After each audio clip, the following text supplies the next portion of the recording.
어두워 보이시.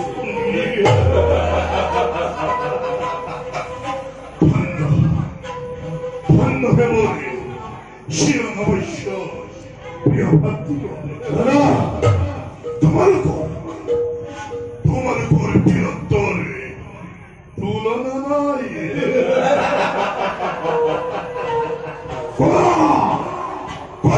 과거를 아름다워를 골라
ক্ষমাগুলোকে আমি আমি আপনার ভক্তিকে জানাছিল।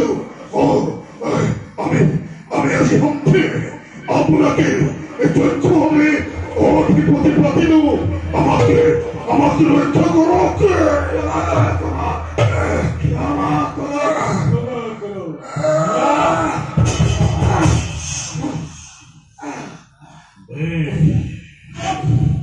তোমার কথা মই হল মন্ত্রে ঘোড়া যক্ষ রক্তের নন্দন মই নাম হয়দত্ত হয়দত্ত লক্ষ্মী রায় মুখ এই জগত শাসন করিবার ভাবে জন্ম দিছে। আমি কর্তব্য করিব না। শোনা কিছুদিনের পাছত পৃথিবীত মহাপ্রলয় হব। চারিওফালে কেবল পানি পানি পানি থাকিবে। আমি দৈত্য দানব সেই দেবতার পরা সিংহর কৃষ্টি সভ্যতা বেদ বেদান্ত সকলবিলাক সংগ্রহ করে নিজৰ দৈত্যৰ আধিপত্য বিস্তাৰ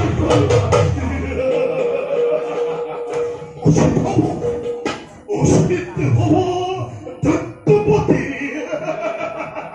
আমি সেই বেদ বেদান্ত বিলাকে আৰোহণ কৰি সমগ্ৰ জগতৰে এক শক্তি সম্ৰাট হই থাকিব পাৰি।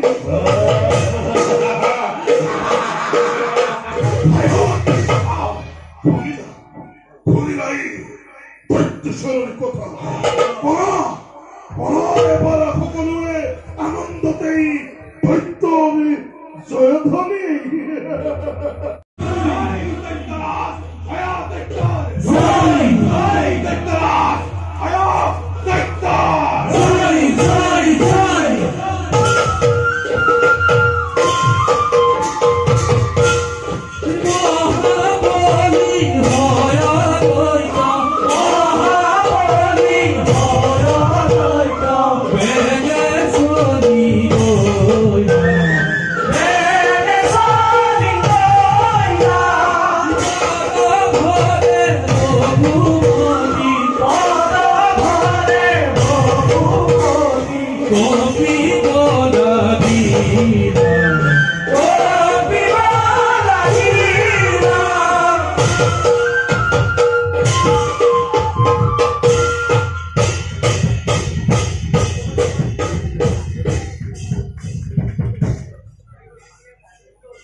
Oh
মহামান্য মন্ত্ৰীগণ, মহাৰাজ, পৃথিবীতে দিনক দিন ধৰ্মেৰ মহিমা নোহোৱা হৈছে।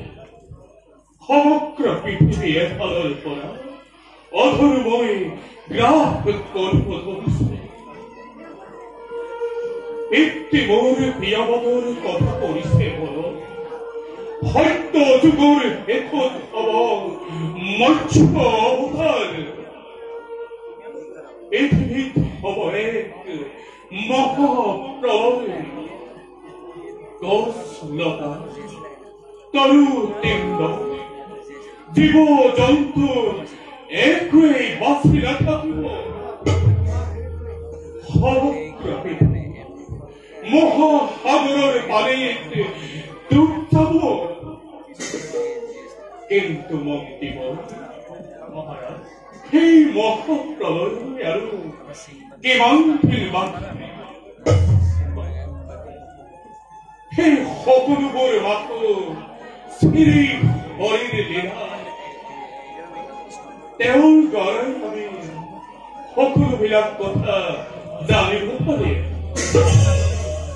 শুনক মহাৰাজ, আপনাৰ পিতৃদেব পৰম ধাৰ্মিক মহাজ্ঞানী। তেওঁ কৈছিল যে এই পৃথিৱীত অনত কলমে দেখাৰিব এক মহাপ্ৰলয়। গতিকে সেইটোকে লৈ আৰু বেছি সময় নাই মহাৰাজ, আপুনি চিন্তা নকৰিব। একচিত বেছি শৰীৰ কৰক ধৰা ধৰা।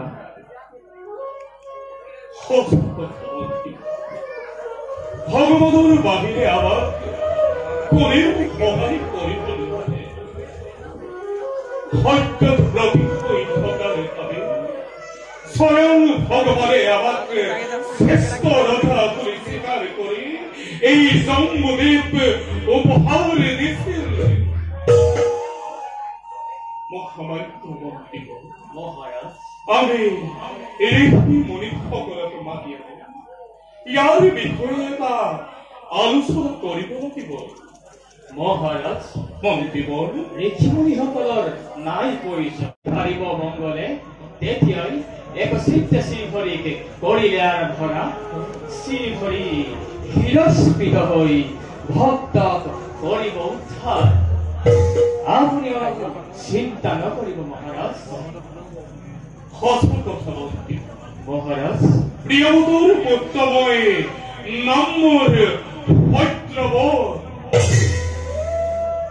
আছে মোৰ ধৈৰ্য শক্তি। বলক মন্ত্ৰী, হৰি মন্দিৰত একান্ত মনেৰে হৰিক আৰম্ভ কৰোঁ। বলক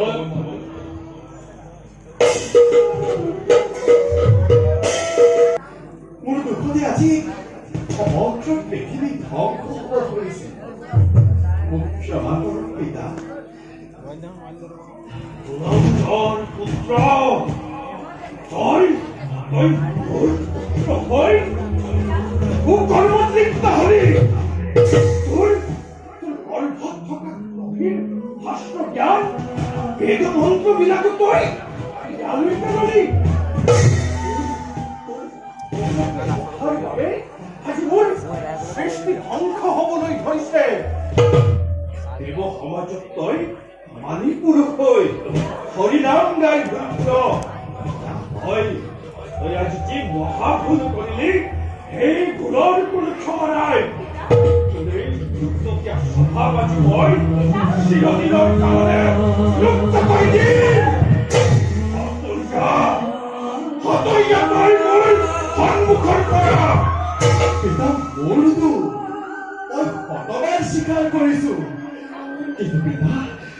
নিয়মে কৰ্মৰ ফল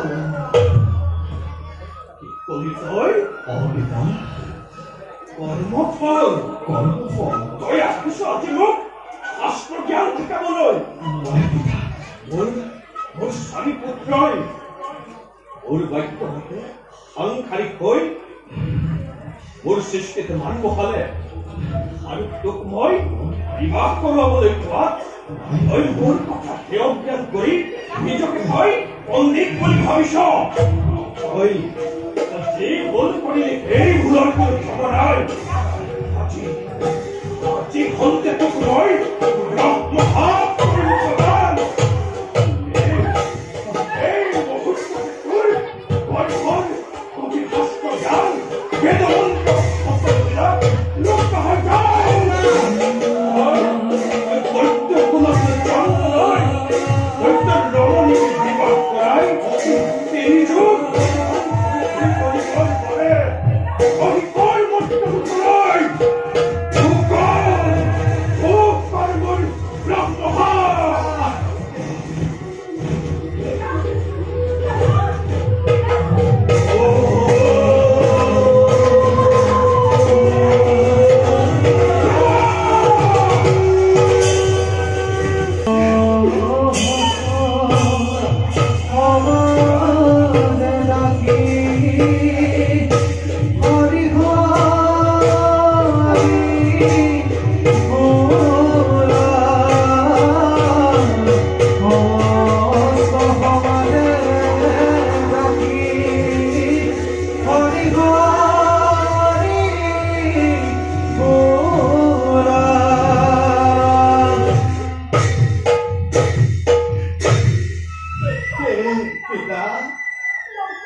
শতাধিক ৰমণীকে বিবাহ কৰাই এটা যুগত ৰাক্ষস কুলত বিভীষণ নামেৰে জন্ম লৈ ৰাক্ষসৰ ৰমণীকে বিবাহ কৰাই সৃষ্টিৰ ভাৰসাম্যতা ৰক্ষা কৰিবি ৰামৰ যুগত অগ্নি নামেৰে জন্ম লৈ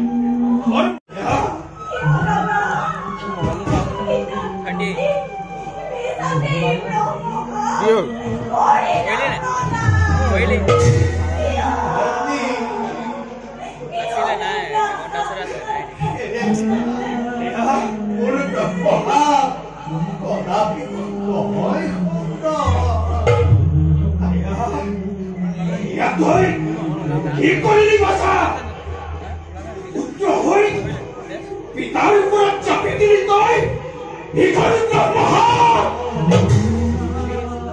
হে প্ৰভু নাৰায়ণ আজি ময়ো নিজ কৰ্ম দুখ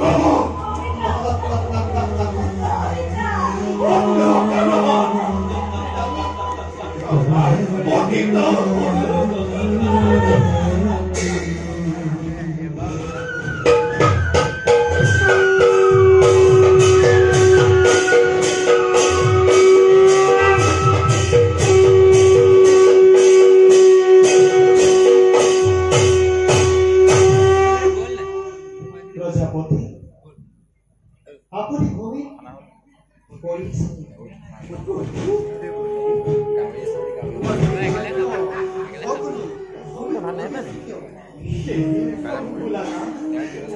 বিপদৰ সময়ত দেখা পোৱাৰ বাবে মোৰ জীৱন সাৰ্থক আজি পিতাই মোক ৰক্ষা কৰিলে তিনি যুগ ধৰি প্ৰভু মই বোলে তিনি যুগ ধৰি সাংসাৰিক জীৱন যাপন কৰিব লাগিব এইটো প্ৰভু অন্যায় মোৰ ওপৰত দিনে ভিতৰত নহয় চিৰদিন অপূজ্য হৈ নপয় মানৱ সমাজত ৰাখিব মোৰ নামত যাগ যজ্ঞ পূজা পতন আৰু মন্ত্ৰ উচ্চাৰণ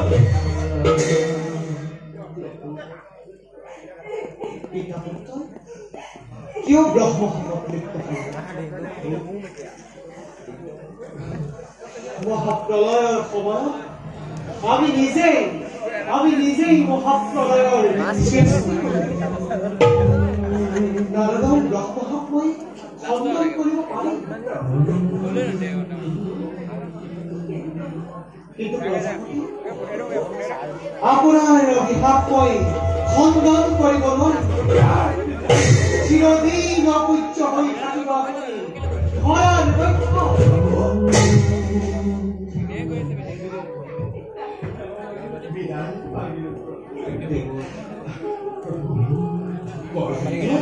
সকলো বেদ শাস্ত্ৰ কৰণ কৰি লৈ গৈছে মহাপ্ৰভুৰ কমলত এইবিলাক লৈ মহাপ্ৰভুক ৰূপ মাৰি থাকিব বেদ শাস্ত্ৰৰ ব্যৱস্থা কৰ মই এতিয়া বিদায় মাগিছো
অসমে সকলো বেদ শাস্ত্ৰ হৰণ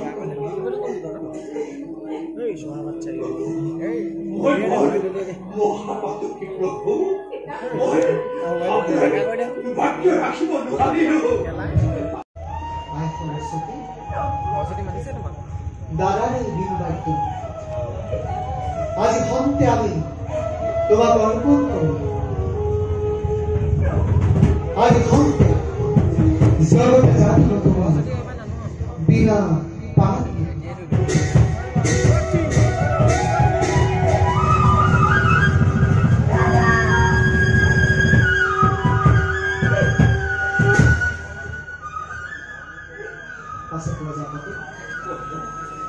আমি সত্যব্ৰত ৰজাৰ কাষলৈকে আহিছিলোঁ পিতা পুত্ৰৰ তৰ্ক শুনি আমি এইখিনি পালোঁ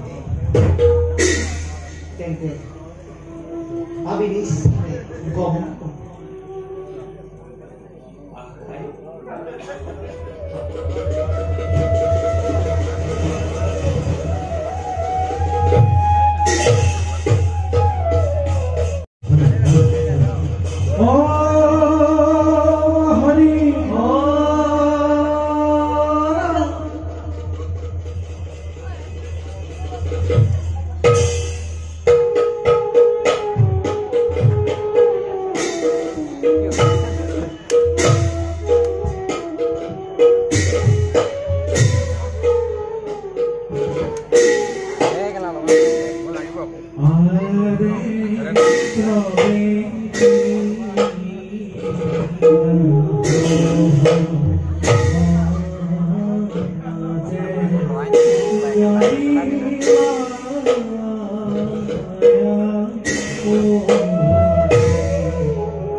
মন্দিৰৰ সৰু ভক্তচাৰে সকলো দুবৰে বহি কেনেকৈ মাংস তলা আঁচোৰা কৰিছে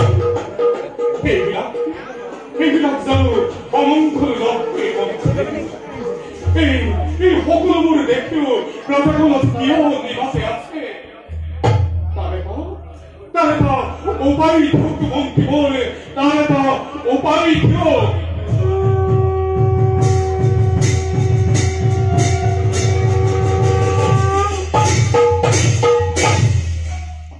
ভগৱানক চিন্তা কৰাৰ বাহিৰে অন্য একো উপায় নাই মহাৰাজ অমংগল খণ্ডন কৰিবৰ বাবে যজ্ঞ কৰিব লাগিব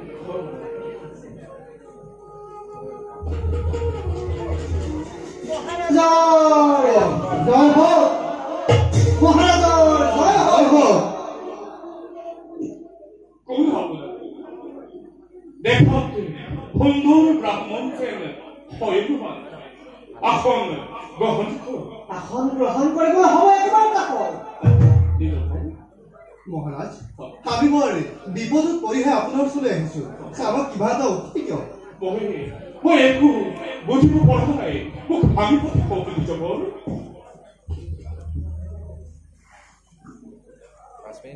শুনক মহাৰাজ জল দেৱতাই আছে হুংকাৰ কৰি মহাৰাজে সেই দান দিব পাৰিব নে নোৱাৰে তাকে জানিবলৈ আমি আপোনাৰ ওচৰত কি দিব লাগে ভাবিব সকলো প্ৰকাশ কৰক মহাৰাজ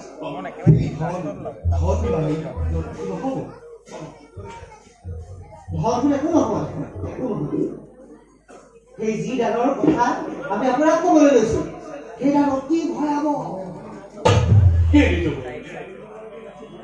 সত্যমতে দাবী ৰচা বুলি মই আপোনালোকক কেইখন দানৰ পৰা বেৰুখ নকৰি যাব মহাৰাজ সেই দান জানো আপুনি দান কৰিব পাৰিব সেই দান অতি ভয়াৱহ আমি পূৰ্বতেই কৈছো জল দেৱতাই আছে হুংকাৰ কৰি সেই দান কেৱল ৰজা সত্যমতেহে দিব পাৰিব এতিয়া আপুনি সেই দান কৰিব নে নকৰে আমাক স্পষ্টভাৱে জনাওক চন্দ সূৰ্য হাবি কৰিবই কৰিলে প্ৰতীক্ষা যি দানে কৰিছিল কবি তাকেই দিম বুলি মই বিহু প্ৰতিশ্ৰুতি মহাৰাজ ভাবি আপুনি সেই দান কৰিব পাৰিবনে নোৱাৰে সত্যবোধৰ অসভ্য একো নাই এই পৃথিৱী সেয়েহে মুক্ত কণ্ঠে ব্যক্ত কৰক কিৰণ দিবক কেৱল আমি পূৰ্বতে কৈছো ধন সুখ ঐশ্বৰ্য বিভূতি সেইবোৰ আমাৰ দানৰ ভিতৰত নপৰে জল দেৱতাৰ নিৰ্দেশ মহাযজ্ঞ কৰিব লাগে আমি জল দেৱতা মহাযজ্ঞ কৰিব আপোনালোকে তাৰ বাবে যি দানৰ প্ৰয়োজন পৰে মই দিম বুলি বিহু প্ৰতিশ্ৰুতি নিশ্চয় নিশ্চয় তেনেহ'লে আমি আপোনাক দানৰ কথা কওঁ জল দেৱতাই হুংকাৰ তুলি কৰে এগৰাকী সুৰক্ষণীয় নাৰী জলত নিক্ষেপ কৰিলেহে সেই দান সম্পূৰ্ণ হ'ব এগৰাকী নাৰীক দান কৰিব লাগে এগৰাকী নাৰী আৰু তেতিয়াই সেই যজ্ঞ সমাপন হ'ব সেই নিশ্চয় সেই নাৰীক কিবা কোন আমি পূৰ্বতেই কৈছো আপুনি কিন্তু প্ৰতিজ্ঞাবদ্ধ এতিয়াও কওক সেইটা আমাক দিব পাৰিব নে নোৱাৰে কি কয় বন্ধু হয় সেই নিশ্চয় মোক অথৈ ভাব তোমাৰ নামাৰিব মই কৰিলে আপুনি ৰৌ ৰৌ মৰকত পচি কৰিব লাগিব মই প্ৰতিজ্ঞাবদ্ধ আৰু সত্যমতে সদায় প্ৰতিজ্ঞা পালিবলৈ প্ৰস্তুত মন্ত্ৰী মহাৰাজ তুমি এই ৰাণীকে ৰাজভৱনলৈ লৈ আহা মহাৰাজ মই আজি ৰাজভৱনলৈ এনেকৈ আনিম মহাৰাজ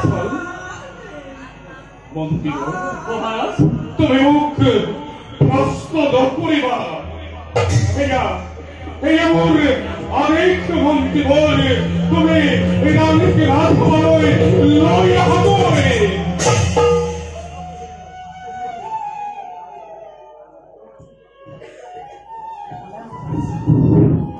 ধন্য ধন্য মহাৰাজ আপোনাৰ এই গানৰ কথা ত্ৰিজগতে সদায় ঘটিব